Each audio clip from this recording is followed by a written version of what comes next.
Kappa और किसान की कहानी। बहुत समय पहले एक छोटे से गांव में एक मेहनती किसान रहता था। उसके पास सुंदर चावल के खेत थे जो एक शांत नदी के किनारे स्थित था। नदी में साफ पानी बहता था जिसमें बड़ी चमकीली मछलियां तैरती रहती थी। किसान को अपने खेतों के काम और मछलियों से भरपूर नदी पर बहुत गर्व था। उसकी जिंदगी एक रोचक कहानी की तरह मज़े से चल रही थी।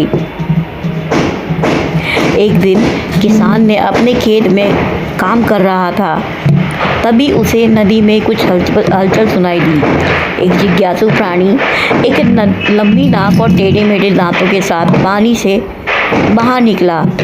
यह एक कप्पा यानी कि एक जल आत्मा थी, जापानी जल आत्मा। और किसान हैरान रह गया।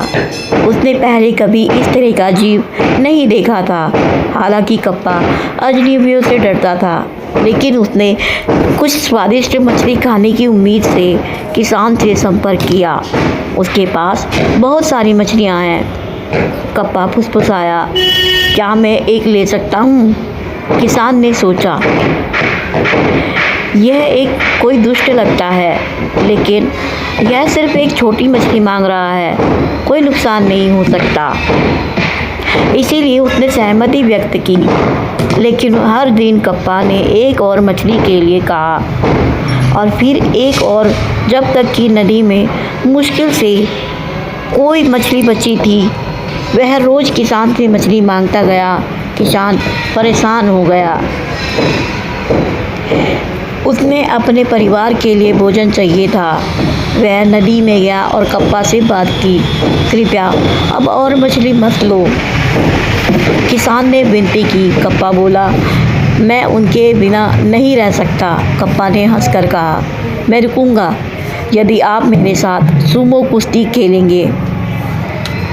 किसान मजबूत था, लेकिन वह कोई सुमो पहलवान नहीं था। फिर भी उसने अपने परिवार के लिए मछलियाँ लेने के लिए वह तैयार हो गया। कप्पा और किसान ने रेत में एक घेरा खींचा। वह घेरे के अंदर एक दूसरे की ओर बढ़े, झुके और हाथ पकड़कर मैच शुरू कर दिया। और किसान ने जल्दी ही खुद को पछाड़ता हुआ पाया। कप्पा बहुत अधिक शक्तिशाली था। जैसे ही कप्पा जीतने वाला था, किसान के पास एक विचार आया। उसने कप्पा के सिर पर लगे एक छोटे से कटोरे को देखा जो पानी से भरा हुआ था।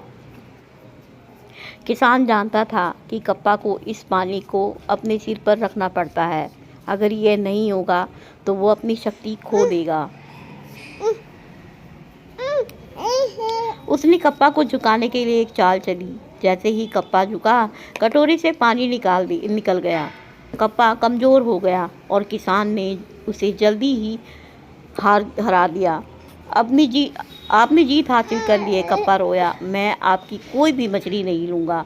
किसान ने कप्पा से वादा करने के बाद उसे जाने दिया। तब से कप्पा ने अपना वचन निभाया और किसान की नदी फिर से जीवन से भर गई।